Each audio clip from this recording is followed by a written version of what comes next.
Hola amigos, hoy quería contarles que gracias a Dios hoy pude terminar de leerme el libro de Jueces. Me había costado muchísimo, lo había pospuesto por años, porque me lo leí cuando estaba recién convertida, eso de los 16 años. Lo leí un poco raro, no lo estudié, no lo profundicé, lo leí por leerlo, como para cumplir cuando estaba comenzando a leer la Biblia, y la verdad no lo entendía mucho. Me asustó un poco, hay algunas los capítulos. Hay algunos capítulos que están un poco, si ustedes lo leen y se detienen, están un poquito violentos, un poquito controversiales, pero la verdad es que ya llevo algunos años en la fe y de estudio y puedo profundizar un poco más. Con la guianza del Espíritu Santo me propuse hacer este plan de lectura. Estoy haciendo un plan de lectura de la Biblia de 5 años porque he comprobado que no logro hacer el del año.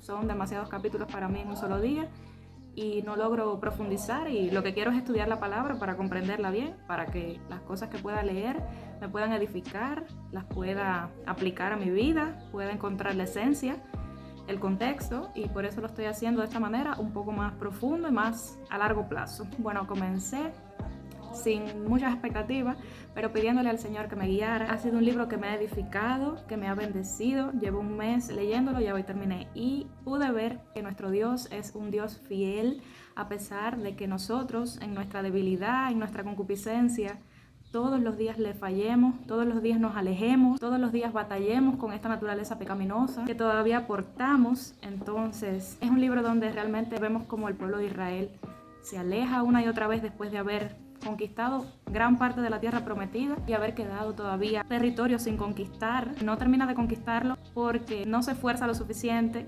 y Dios con esas tierras prueba su fidelidad, y con el hecho de que ellos convivieran con los cananeos y con todos los territorios llenos de culturas idólatras paganas, culturas que no portaban los valores del reino.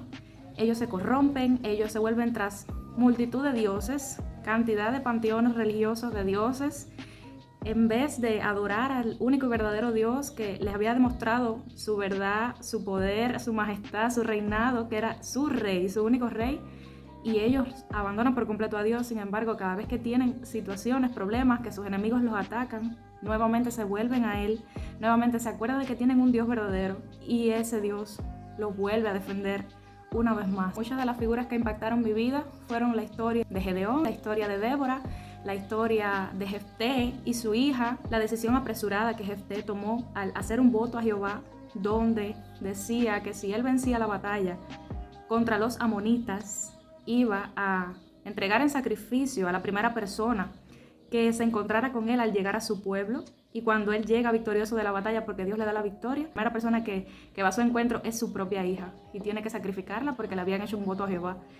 Sin embargo, Dios no le había pedido esto. Ahí analizamos cómo nosotros no podemos ser apresurados en hacerle promesas a Dios a la ligera, sin tener en cuenta el peso que pueden tener nuestras palabras, nuestras acciones. También me sorprende la historia de Sansón, como el más fuerte de todos resulta ser el más débil. Justamente aquel pueblo enemigo al que Dios desde su nacimiento había pactado consigo, con su historia de vida, con su voto nazareo, que era aquel pueblo al que él debía derrotar, los filisteos, es precisamente donde Sansón tiene a esas 2 esposas que tiene, y con ello desobedece a Dios porque se entrega en bandeja de plata a sus propios enemigos, y esa segunda esposa, Dalila, quien determina su final, cortándole ese símbolo de fortaleza, esa parte de su cuerpo que estaba pactada, que era su cabello. Con ello podemos ver que no nos podemos confiar en los dones que Dios nos ha dado, reconociendo que somos débiles, entonces somos fuertes en Dios. Pero todas esas debilidades debemos someterlas al Señor en obediencia.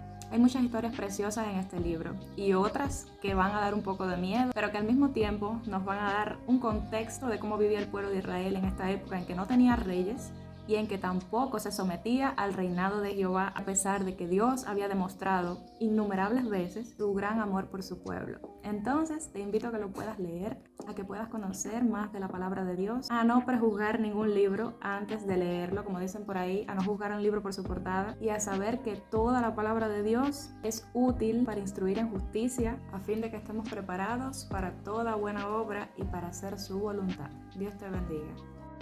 Este fue mi versículo favorito del libro de Jueces, y fueron palabras de Gedeón.